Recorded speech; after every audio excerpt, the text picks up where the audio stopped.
자, 이어서 사회봉사명령, 수강명령, 연령 제한 보도록 하자고요. 자, 그래서 이 밑에 나와 있지만은 나이를 제한하는 보호처분은 10가지 보호처분 중에서 3가지 보호처분밖에 없다 하는 것을 먼저 핵심적으로 익혀놓도록 하세요. 그래서 10가지 보호처분 중에서 나이를 제한할 수 있는 보호처분은 3종류, 수강명령, 그리고 사회봉사명령, 장기 소년원 송치 3가지가 있다 하는 거예요. 자, 그래서 이 10가지 보호처분 중에서 나이를 일정 나이 이상으로만 부과할 수 있도록 하고 있는 것은 수강명령, 사회봉사명령, 장기 소년원 송치 3종류다. 자, 그럼 여기서 얼핏 여러분들이 출제자가 이제 어떤 함정 만들기가 쉽겠다 하는 것이 생각될 수 있겠죠. 그 수준까지 올라왔으면 여러분들은 이제 뭐 합격하는 일만 남는 거야. 아직은 이제 거기까지는 생각이 안 날 걸로 알고 있는데, 자, 그래서 항상 이렇게 좀 무조건 맞고 품는 식으로 안겨지 말고 생각을 하면서 효율적으로 공부를 해나가자 하는 차원에서 이렇게 한 번씩 내가 묻는 거예요. 자, 그래서 나이 제한과 관련해서 함정으로 출제할 가능성이 많은 것이 장기 소년원 송치하고 잘 바꾸는 게 뭐라 그랬어요? 장기 보호관찰이라고 그랬죠. 그래서 장기 보호관찰은 몇 세 이상에만 할 수 있다. 이렇게 함정을 만들 수 있는 거야. 자, 그래서 3가지 보호처분, 수강명령, 사회봉사명령, 장기 소년원 송치만 나이 제한을 규정하고 있다 하는 거. 그 다음에 의료재활소년은 아까 강조했던 내용, 연장은 가능하지만 병합은 불가능하다 하는 거. 그 다음에 단기 처분과 소년원 송치 처분은 연장이 인정되지 않는다. 단기 처분은 뭐였어요? 단기 보호관찰, 단기 소년원 송치 처분. 그래서 단기 취지를 살리기 위해서 단기자가 들어가 있는 것은 연장이 인정되지 않는다 하는 거. 그 다음에 연장이 인정되지 않는 거, 전형적인 거, 소년원 송치처분 8호 1개월 이내에 단기 소년원 송치처분이나 6개월 이내에 단기 소년원 송치, 그리고 2년 이내에 장기 소년원 송치는 연장이 인정되지 않는다. 다만 이제 의료 재활 소년원은 연장은 인정되지만 여기에 강조했듯이 연장은 인정되지만 다른 것과 함께 부과할 수 없다 하는 거예요. 그래서 이렇게 시험이가 출제되면서도 헷갈리기 쉬운 내용들, 이런 것은 이제 암기법 해가지고 내가 특별히 강조를 해놨어요. 그러니까 여러분들이 복습할 때도 이러한 것들을 좀 확실하게 여러분 스스로 걸로 만들어야 돼. 이런 암기법을.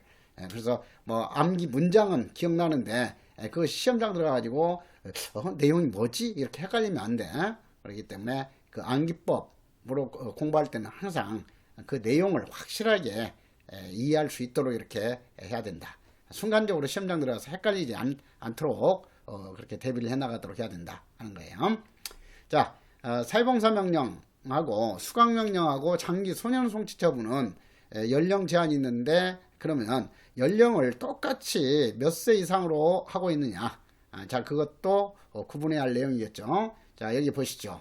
사회봉사명령은 14세 이상의 소년에게만 할 수 있다고, 수강명령은 12세 이상에게만 할 수 있다 하는 거예요. 그 다음에 이제 제10호 처분, 장기 소년 송치, 이것은 역시 12세 이상 소년에게만 할 수 있도록 하고 있어요. 자, 그러니까 연령 제한 있는 보호처분은 3종류다. 사회봉사명령과 수강명령, 장기 소년원 송치인데, 사회봉사명령은 14세 이상 소년에게만 할 수 있고, 수강명령과 장기 소년원 송치는 12세 이상 소년에게만 할 수 있다 하는 거죠. 이것도 그냥 뭐 암기만 하게 되면은 아차 하면 응용해서 이제 사례형 문제로 출제한다든가 했을 때 헷갈리게 되는 거예요. 자, 그래서 좀 구체적으로 사회봉사명령은 14세 이상이니까 지금 소년법이 적용되는 가장 낮은 나이가 몇 살이에요? 10세죠. 10세. 그래서 10세, 11세, 12세, 13세 소년에게는 사회봉사명령은 부과할 수 없다 하는 거예요. 자, 그런데 지금 방금 예를 들었던 10세에서부터 만 13세까지 소년은 어떤 소년이야? 비행소년 세 종류 중에서 비행소년, 촉법소년, 우범소년, 범죄소년이 있는데 여기서 지금 10세에서 13세까지는 촉법소년이죠. 그러니까 이거 응용한다면은 촉법소년에 대해서는 사회봉사명령은 부과할 수 없다 하는 거예요. 자, 그 다음 수강명령과 이 장기 소년 송치는 12세 이상 소년에게만 할 수 있기 때문에 10세, 11세 소년에 대해서 수강명령, 장기 소년 송치 처분을 했다 하게 되면 위법이 되는 거예요. 그래서 그 점을 구분해서 알아두도록 해라 하는 거. 자, 그 다음에 이제 보호자 등 감호 위탁, 그 다음에 소년 보호시설의 감호 위탁, 병원 요양소, 의료재활소년의 위탁, 강조했던 내용 다시 한번 여기 정리한 거야. 자, 그래서 소년부 판사가 직권으로 연장 가능하고 필요할 때는 언제든지 위탁을 종료하는 결정도 할 수 있다 하는 거예요. 소년부 판사가 직권으로 연장할 수 있는 것은 10가지 보호처분 중에서 3가지 보호처분이다.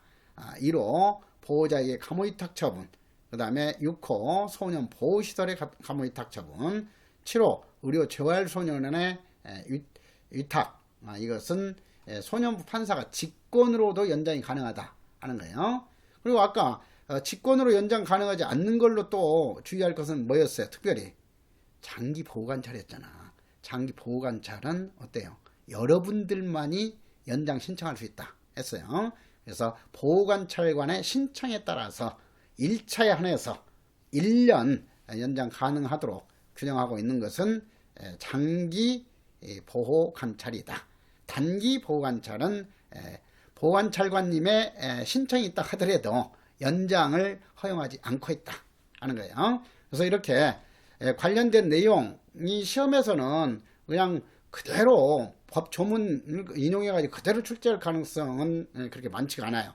이렇게 내가 지금 구체적으로 예를 들어줬듯이 이렇게 응용된 문제가 출제될 가능성이 높기 때문에 여러분들도 이 내용을 가지고 자유자재로 그것을 응용할 수 있는 그런 그 실력을 갖추어 둘 필요가 있는 거예요. 자, 그래서 그 내용 확실하게 이제 정리를 끝내놓도록 하고, 그 다음에 이제 구체적으로 보호처분의 효력. 자, 이 보호처분의 효력하고 좀 대비시켜야 할 것이 뭐냐면은 형사처분의 효력이겠죠. 그래서 형사법원에서 형이 확정되기 전까지는 어때요? 이 집행력이 발생되지 않죠. 그러니까 형사처벌 절차 같으면 때 1심에서 징역 3년이 선고됐다 하더라도 항소하면은 그대로 집행되는 게 아니야. 항소심에서 무죄가 나올 수도 있죠. 그 다음에 항소심에서 1심에서는 3년 했다가 항소심에서 2년 징역형이 선고될 수 있어요. 그리고 또 그렇다고 해서 바로 집행 들어가는 게 아니죠. 상고를 하게 되면 대법원에서 이제 확정이 돼야 되죠. 그러니까 확정되기 전까지는 집행력이 발생되지 않아요. 자, 그런데 이 보호처분만큼은 이 집행, 이것은 소년부 판사가 이제 이 장기 보호관찰에 처한다 이렇게 결정해가지고 고지 알리게 되면은 알릴 때부터 곧바로 효력이 발생이 된다 하는 거예요. 그래서 이것은 형사처벌의 효력하고는 본질적으로 차이가 있다 하는 거죠. 그러니까 이것은 뭐 아까 앞서서 이제 그 얼핏 이 보호처분에 대해서도 불복하는 그런 거 처분이 뭐냐면은 뭐라 그랬어요? 항소가 아니라 항고라고 그랬죠. 1심에 대해서 이제 어떤 거 불만이 있을 때 불복하는 그런 거 조치, 이것이 바로 항고이죠. 그 다음에 이제 2심에서 이제 불만이 있으면은 재항고 하는 거죠.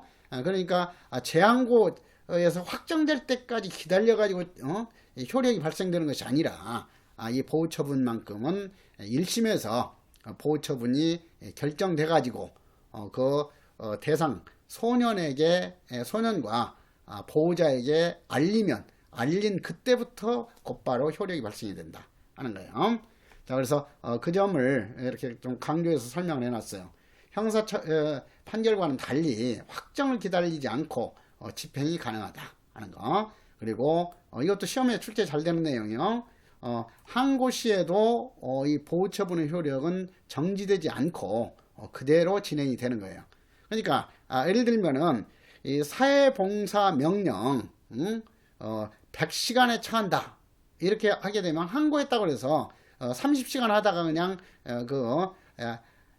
항고 2심 그러니까 항고심에서 이 결정될 때까지 중지되는 게 아니다 이 말이야.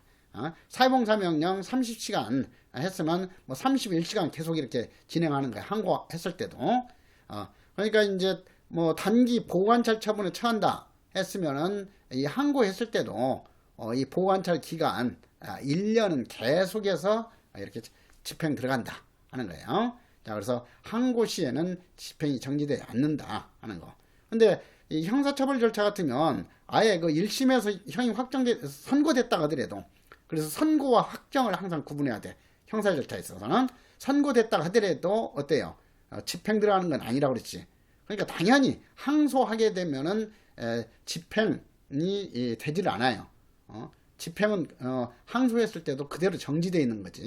그렇지만은 보호처분에 대해서는 항고하게 되면은 집행이 정지되지 않는다 하는 거예요.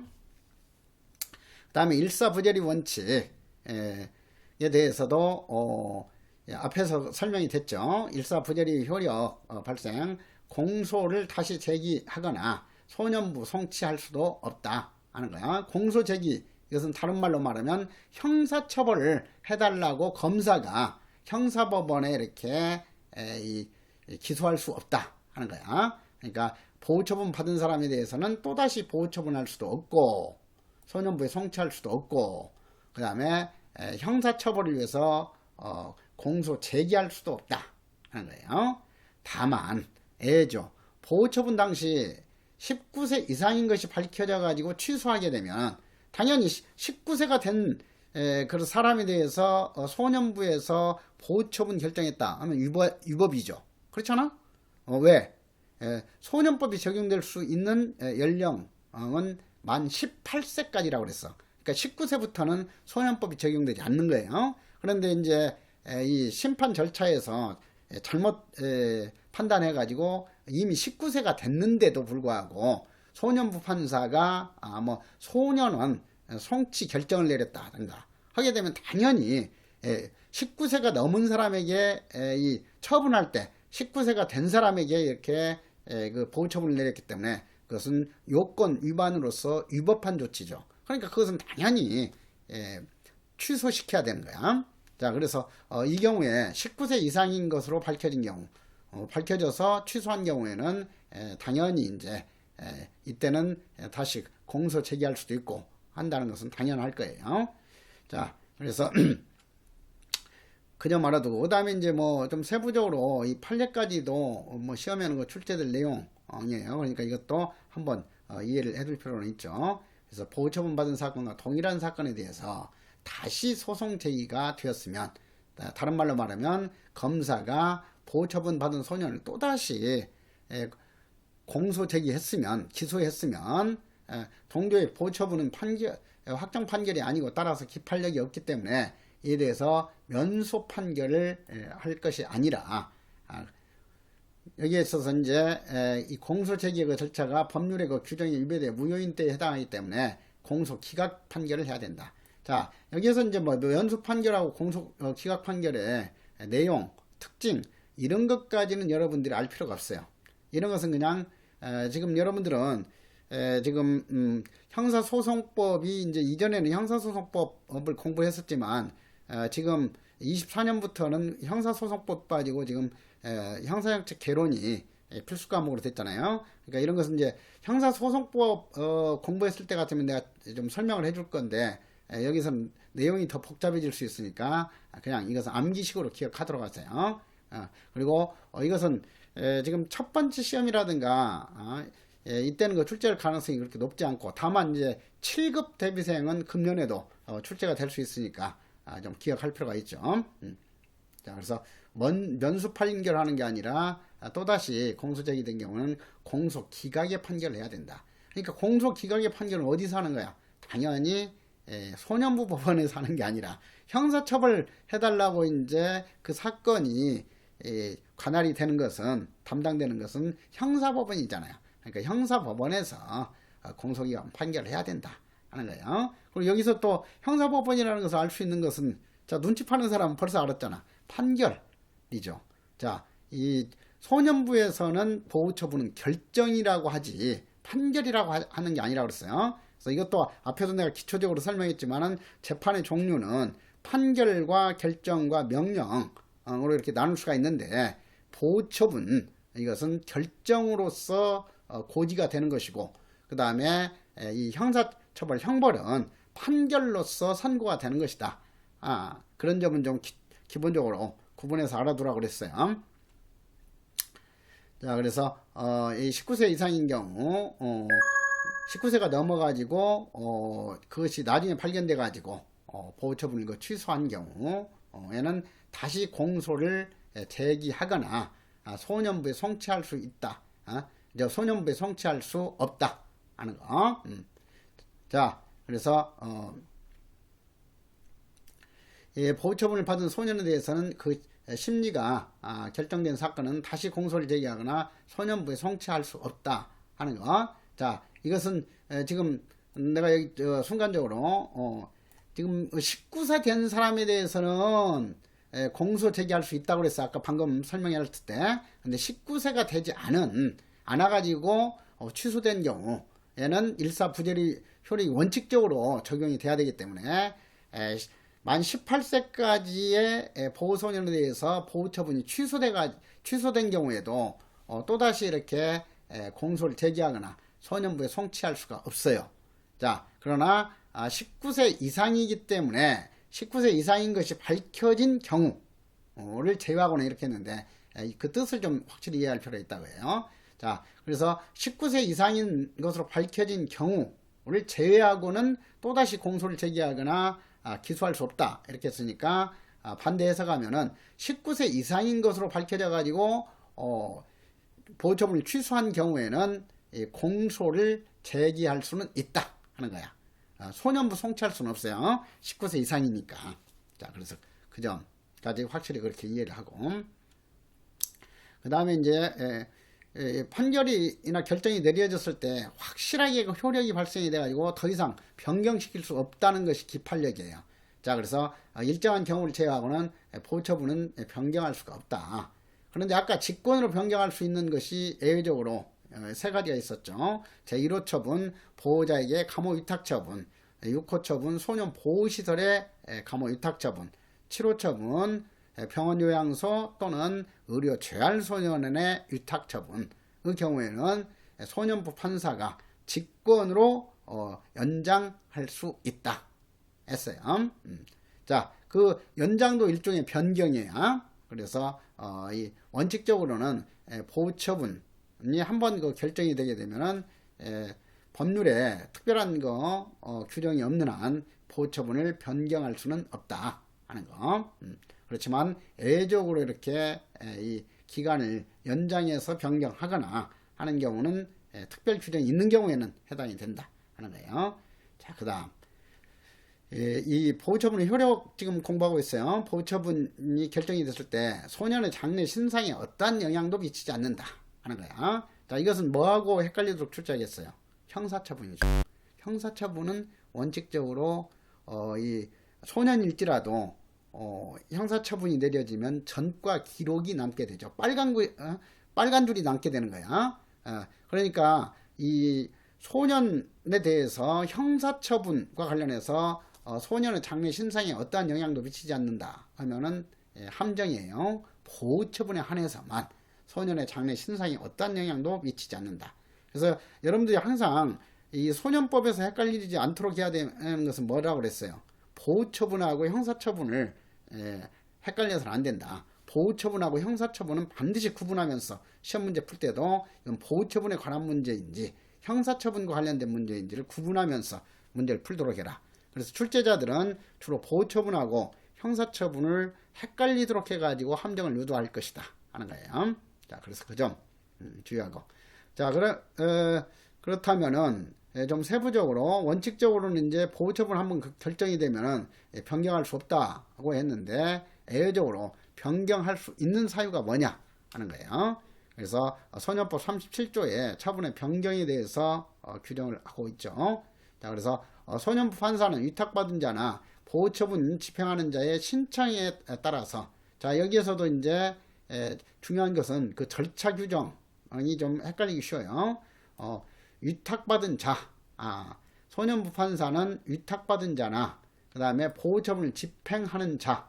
자, 위탁받은 경우에는 제1호 처분도 위탁받았죠. 보호자에게 감호 위탁했고, 그 다음에 6호 처분 같은 경우도 소년 보호시설에 감호 위탁했잖아요. 그래서 그런 경우에 그 위탁받은 자나 그 다음에 보호처분을 집행하는 자에는 여러분들도 포함되는 거죠. 2호 처분, 수강명령, 3호 처분, 사회봉사명령, 그리고 4호 처분, 단기 보호관찰, 5호 처분, 장기 보호관찰. 이것은 사회 내에서 집행하는 그런 그 처분이기 때문에 사회 처우의 전문적인 그런 그 집행 담당자가 여러분들이야. 보호관찰관이야. 그렇기 때문에 이 보호처분을 집행하는 자에는 여러분들도 해당이 되는 거죠.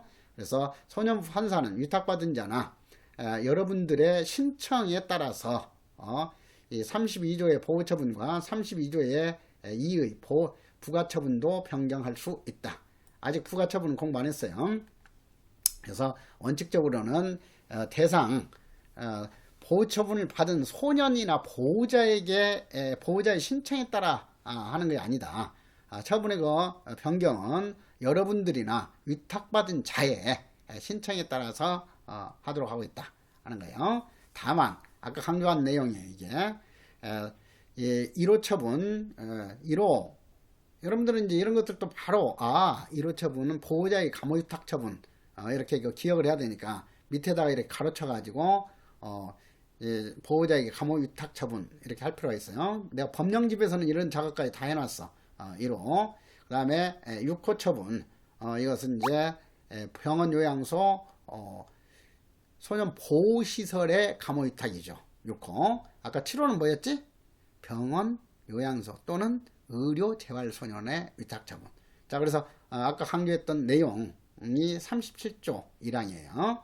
그래서 이 1호 처분, 6호 처분, 7호 처분과 32조의 2의 부가처분은 소년부 판사가 직권으로도 변경할 수 있다 했었죠. 그래서 아까 같이 묶어서 설명된 내용으로 계속 공부해 나가면 돼요. 그 다음에 이제 그 보호처분 한번 내렸다가 결정했다가 취소할 수 있는 사유가 뭐냐 하는 거예요. 그래서 보호처분 계속 중일 때에 사건 본인이 처분 당시 19세 이상인 것이 밝혀진 경우에는 18세인 경우에는 뭐 취소할 필요가 없죠. 적법하니까. 근데 19세가 넘어섰다면 소년법 적용 대상이 아닌 거야. 그래서 연령 판단하는 그 시점은 행시가 아니라 처분시나 판결시 기준이라고 그랬어요. 그래서 처분 당시에 이미 19세가 넘어섰다면 소년법이 적용될 수 없기 때문에 당연히 취소해야죠. 그래서 취소하고지 여기서도 취소할 수 있고가 아니야. 반드시 의무적으로 필요적으로 취소해야 돼요. 취소하고이지 취소할 수 있고가 아니다 하는 거. 그래서 이제 앞으로도 계속해서 이런 것들을 이제 여러분들이 반복해서 좀 주의를 하면서 이렇게 공부해 나가다 보면 나중에 시험장 들어갔을 때도 이것을 살며시 이거 조조 같은 그런 거 꿰를 써가지고 출제자가 보호처분을 취소할 수 있고 이렇게 해놓으면은 바로 파악이 돼요. 근데 이제 그냥 무조건 암기했던 사람은 그런 교묘한 함정 이런 것이 있어도 전혀 의식이 안 되는 거야. 자, 그래서 이제 여러분들이 이렇게 법령 공부는 특히 입체적으로 이렇게 해야 된다 하는 거예요. 자, 그래서 이 취소할 수 있는 그런 거 요건이 뭐냐 하는 거. 그래서 원칙적으로는 이 보호처분 10가지 한번 결정이 됐으면은 소년부 판사가 직권으로는 변경할 수 없다 하는 거. 자, 그러나 직권으로도 변경할 수 있는 것에 대해서는 1호, 6호, 7호 처분이다 했고, 그 다음에 취소와 관련해서 변경과 취소 지금 다시 한번 대비하는 거야. 취소의 경우 얘는 이제 취소라는 것은 뭐야? 한번 먼저 내렸던 그 결정에 대해서 이제 그 효력을 없애버리고 원래 상태로 되돌아가게 하는 거, 이것이 취소예요. 그래서 이 취소, 이것은 아주 엄격한 그런 그 결정이죠. 효력이 완전히 없어져 버리는 거니까. 그래서 이것은 엄격하게 법률적으로 취소 요건을 규정하고 있다 하는 거예요. 그래서 보호처분 계속 중일 때에 처분 당시 19세 이상인 것이 밝혀진 때에는 반드시 의무적으로 취소하도록 하고 있다 하는 거. 자, 그래서 취소했을 때에도 아까 19세가 넘은 경우에는 어떻게 한다고 그랬어요? 공소를 제기할 수도 있다고 그랬죠. 자, 그 말이야. 검사, 경찰서장의 송치 또는 제4조 사망에 통고는 누가 한다고 그랬어요? 보호자, 보호시설의 장, 보호관찰소의 장이 통고할 수 있다고 그랬죠. 그래서 통고에 의한 사건인 경우에는 관할 지방법원에 대응하는 검찰청 검사에게 송치한다. 그래서 검사가 이제 공소 제기할 수도 있고 하지 않을 수도 있다 하는 거예요. 자, 그래서 19세가 넘은 경우에는 이 경우에는 검사가 다시 이제 형벌을 요청하도록 해주든지 이렇게 해야죠. 다른 거 요건은 없어요. 지금 19세가 넘었기 때문에 중대한 거 비행 내지는 범죄했다고 하더라도 취소시킨 경우이기 때문에 이런 거 조치를 하도록 규정한 거예요. 그 다음에 50조에 따라서 법원, 이거 송치한 사건인 경우에는 송치한 법원에 이송한다. 이것도 이제 절차적인 면을 다시 한번 상기해 보면은 먼저 이제 이 법원에 송치한 사건에서 이 법원, 이것은 소년부 법원이 아니라 형사 법원이라고 그랬어요. 자, 형사 법원으로 사건이 이제 넘어가게 된 경우를 보면은 14세가 넘은 아이가 형사 법률에 위반되는 범죄 행위를 했기 때문에, 즉 범죄 소년이 됐기 때문에 그 범죄 소년에 대해서 검사가 이제 이 검사 뭐였어요? 검사가 이제 이 보호처분할 것이냐 아니면 형사처벌할 것이냐를 그 결정하도록 하는 조치가 뭐라 그랬어요? 그것이 검사 선의주의라고 그랬잖아. 자, 자꾸 생각하세요. 이렇게 검사 선의주의이기 때문에 이제 이 14세가 넘은 소년이 형사법률에 위반되는 범죄 행위를 했을 때 검사 선의주의이기 때문에 검사가 결정해 가지고 어때요? 형사법원에 기소한 사건이다 하는 것이 이제 그 전제가 돼야 돼. 이 제2호를 이해하려면.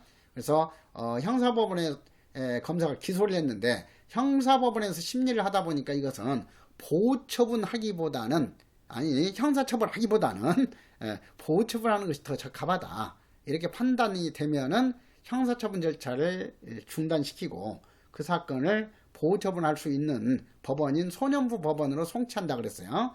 그래서 소년부 법원으로 해서 이제 심리하려다 보니까 시간이 좀 이렇게 한 달 흐르다 보니까 19세가 넘어섰다 하면은 이 경우는 검사에게 송치하는 게 아니라 소년부 법원에서 그 법원에서 형사법원에서 보낸 사건이기 때문에 형사법원으로 또다시 돌려보낸다, 송치한다 하는 거예요. 그래서 법원이 여기서 법원은 이런 것들도 여러분들 이제 확실히 이해가 되게끔 하기 위해서 이렇게 꺽쇠표 해가지고 형사 이렇게 써놓으세요. 그러면 더 이해가 잘 되잖아. 이 법은 형사법원이지 소년부 법원이 아니구나 하는 거. 그래서 형사법원이 송치한 사건인 경우에는 소년부 법원에서 형사법원으로 이송하는 것이지 검사를 거쳐가지고 또 형사법원으로 사건이 넘어가도록 하는 게 아니다 하는 거. 자, 그 다음에 38조 2항 보시면은 4조 제1항 1호가 범죄소년 규정이었어요. 그러니까 범죄소년은 14세에서 18세까지이고 2호 촉법소년은 10세에서 13세까지이고, 그래서 범죄소년, 촉법소년은 소년에 대해서 보호처분 계속 중일 때에 사건 본인이 행위 당시 10세 미만인 것이 밝혀진 경우, 자 10세 미만도 법률 위반이죠. 10세 미만, 만 9세까지는 소년법을 적용해가지고 보호처분을 할 수 없는 경우예요. 그런데 잘못 어린애를 이렇게 10세 넘은 걸로 잘못 판단해가지고 보호처분한 것이 밝혀진 경우, 그 다음에 우범소년은 10세부터 18세까지라고 그랬죠. 우범소년에 대한 보호처분이 계속 중일 때 사건 본인 처분 당시 10세 미만으로 밝혀진 경우에는 소년법 판사의 결정으로서 보호처분을 역시 의무적으로 강제적으로 취소하도록 규정하고 있다 하는 거. 자, 그 다음에 이 40조하고 39조 이것은 별표 2개씩 하세요. 이것도 세부적인 내용으로 출제가 아주 잘 되는 내용이야. 보호처분 경합과 39조 보호처분과 유죄 판결이 같이 내려졌을 때, 자, 그래서 보호처분 경합은 보호처분과 보호처분이 2개 이상 함께 부과된 경우를 뜻하는 말이에요. 경합이라는 것은 자, 2개 이상이 이렇게 경쟁적으로 부과된 경우, 자, 보호처분 계속 중일 때 그 사건 본인에 대해서 또 다른 보호처분이 그 뒤에 내려졌다.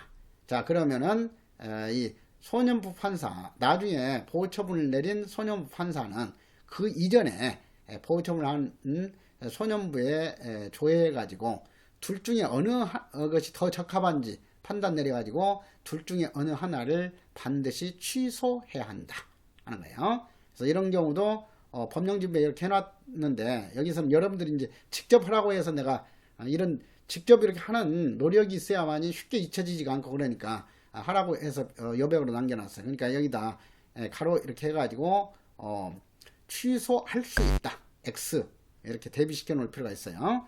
그래서 이 보호처분 받은 소년에 대해서 그 뒤에 또다시 보호처분이 가해진 경우에는 나중에 보호처분 결정한 그 소년부 판사는 그 이전에 보호처분한 법원에, 소년부 법원에 조회해가지고 어떤 보호처분이 내려졌는지 판단해서 어떤 것이 이 해당 소년에 적합할지를 판단해서 어느 하나를, 둘 중에 어느 하나를 반드시 취소해야 된다 하는 거예요. 이전에 했던 보호처분을 취소해야 된다 이렇게 함정을 유도할 수도 있고 그래요. 이전에 했던 것이 적합하면 이전에 했던 보호처분을 받도록 하고 자기가 내린 보호처분을 취소하면 되는 거고, 이전 것이 적합하지 않다면은 자기가 나중에 내린 보호처분만 이렇게 결정해 주는 거예요. 자, 그래서 이 경우 보호처분과 보호처분이 경합하는 경우에는 둘 중에 어느 하나 보호처분을 반드시 취소해야 된다 하는 것. 그러니까 이 경우에는 보호처분을 취소할 수 있다 하면 X라는 거.